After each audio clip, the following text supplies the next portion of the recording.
మనమందరం చిన్నప్పుడు విన్న కథే ఇది. కొంగ దొంగ జపం గుర్తుందా? కాని ఈ కథలో పైకి కనిపించేదానికన్నా చాలా లోతైన అర్థం దాగియుంది. అసలు మంచి ముసుగులో చెడు ఎలా దాక్కుంటుందో, ఆ మోసాన్ని ఎలా కనిపెట్టాలో ఈరోజు కాస్త వివరంగా చూద్దాం. హా! వినడానికి ఎంత బావుందో కదా!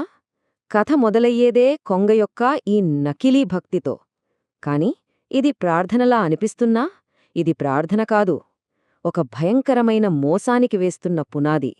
చూడండి, చెడు ఉద్దేశాలను దాచడానికి పుణ్యం అనే ముసుగుని ఎంత తెలివిగా వాడుకుందో. సరే, ఇక కథలోకి వెళ్దాం. మొదటి భాగం, కొంగ భక్తి నాటకం. అంతా ప్రశాంతంగా ఉన్నట్టు కనిపించే ఒక చెరువు దగ్గర మొదలవుతుంది ఈ కథ. కాని ఆ ప్రశాంతత నిజమా లేక ఒక భ్రమా? ఆ కొంగ డైలీ రొటీనేంటో చూడండి. ప్రతిరోజూ కరెక్ట్ టైంకి ఒడ్డుకొచ్చేస్తుంది. తర్వాత ఒంటికాలిపై నిలబడి కళ్ళు మూసుకుని అహింస గురించి జపం చేస్తున్నట్టు. అబ్బో, ఏం నటన! ఇదంతా చూస్తుంటే ఒక అద్భుతమైన ప్రదర్శనలా ఉంది కదూ. కాని ఇదంతా ఎందుకు? సింపుల్, చేపల నమ్మకాన్ని గెలుచుకోవడానికే. ఇదొక పక్కా ప్లాన్.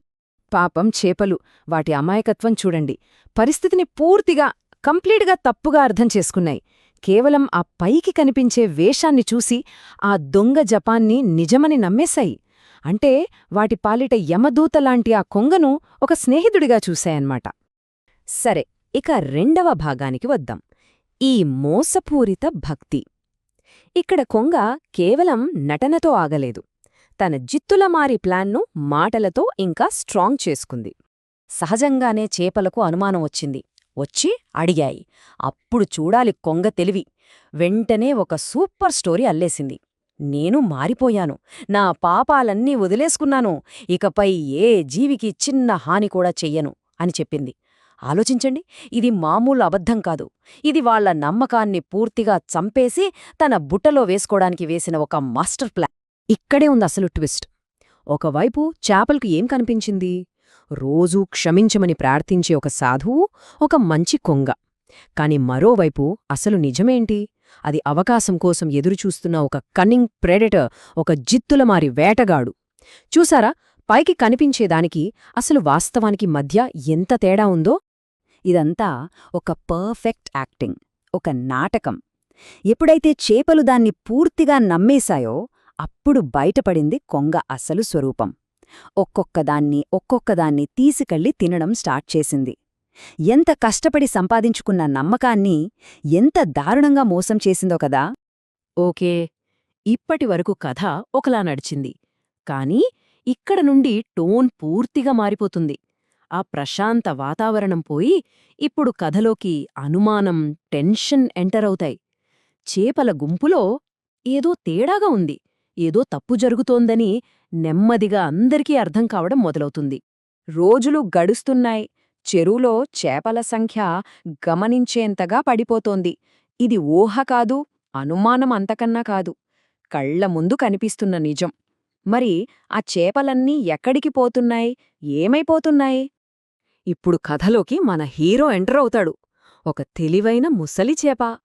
మిగతా చేపల్లా గుడ్డిగా నమ్మేలేదిది. తన బ్రెయిన్ ఉపయోగించింది. పరిశీలించడం మొదలుపెట్టింది. రోజూ ఈ కొంగ వస్తూంది, మనవాళ్లు మాయమైపోతున్నారు, ఈ రెండింటి మధ్య ఏదో లింకుందని పసిరెట్టింది. ఇక ఆ ముసలి చేప ఏమాత్రం భయపడలేదు. ధైర్యం చేసి నేరుగా కొంగ దగ్గరికెళ్ళి అడిగేసింది, మా వాళ్లంతా ఎక్కడికి పోతున్నారు అని. వావ్! ఇది కథలో ఒక టర్నింగ్ పాయింట్. నిజాన్ని నిలదీయడంలో వేసిన మొదటి అడుగు ఇది. అయ్య బాబోయ్! తన ప్లాన్ బెడిసి కొడుతుందని తెలిసాక ఆ కొంగ ఇంకో పెద్ద అబద్ధం రెడీ చేసింది. చేపల భయాన్ని తనకు ఆయుధంగా మార్చుకుంది. ఈ చెరువు ఎండిపోతోంది, మీరంతా చచ్చిపోతారు, అందుకే నేనే మిమ్మల్ని కాపాడదామని నీళ్లు ఎక్కువగా ఉన్న మరో మంచి చెరువుకి తీసుకెళ్తున్నాను అని చెప్పింది. చూడండి ఎంత తెలివిగా నమ్మించిందో.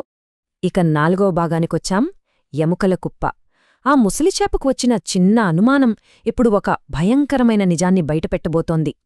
లోపల అనుమానం ఉన్నా ఆ ముసలిచేప చాలా తెలివిగా ప్రవర్తించింది. నిజాన్ని కళ్ళారా చూడాలనుకుంది. అందుకే ఏమీ తెలియనట్టు అమాయకంగా నటిస్తూ, నన్ను కూడా ఆ కొత్త చెరువుకి తీసుకెళ్ళు అని కొంగను అడిగింది. నిజంగా ఇది చాలా డేరింగ్ స్టెప్. ఇక కొంగకు ఆనందం పట్టలేకపోయింది. సరేనని ఆ ముసలి చేపను ముక్కున కరుచుకొని ఆకాశంలోకి ఎగిరింది. చెరువుకి, భద్రతకి, అన్నిటికీ చాలా దూరంగా. పాపం ఆ చేప భవిష్యత్తు ఇప్పుడు పూర్తిగా కొంగచేతిలో ఉంది. టెన్షన్ పెరుగుతోంది కదూ. కాని వాళ్ళనుకున్న చోటుకి చేరాక కింద చూస్తే అక్కడ చెరువు లేదు, ఏమీ లేదు. ఆశించిన స్వర్గం అక్కడ కనిపించలేదు. కొంగ చెప్పిందంతా అబద్ధమని తేలిపోయింది. ఎంత భయంకరమైన క్షణమది! అవును, ఆ భయంకరమైన నిజం బయటపడింది. కొంగ చెప్పిన కొత్త చెరువు, అదే ఆ స్వర్గం, ఇదే. చుట్టూ తను మోసం చేసి చంపిన చేపల ఎముకల గుట్టలు. ఆ సీన్ చూశాక కొంగ ఎంత క్రూరమైనదో, దాని మోసం ఎంత పెద్దదో పూర్తిగా అర్థమైపోయింది. సరే, కథ క్లైమాక్స్కి వచ్చింది. ఇప్పుడు 5వ భాగం. ఈ కథ మనకు చెప్పే నీతి.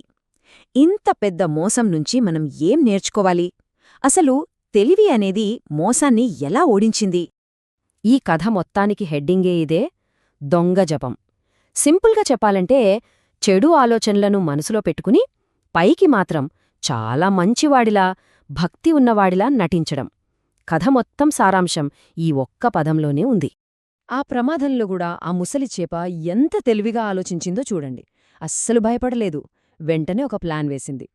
అయ్యో, నేను చాలా బరువుగా ఉన్నాను, నన్ను గట్టిగా పట్టుకో, లేకపోతే జారిపోతాను అని చెప్పింది.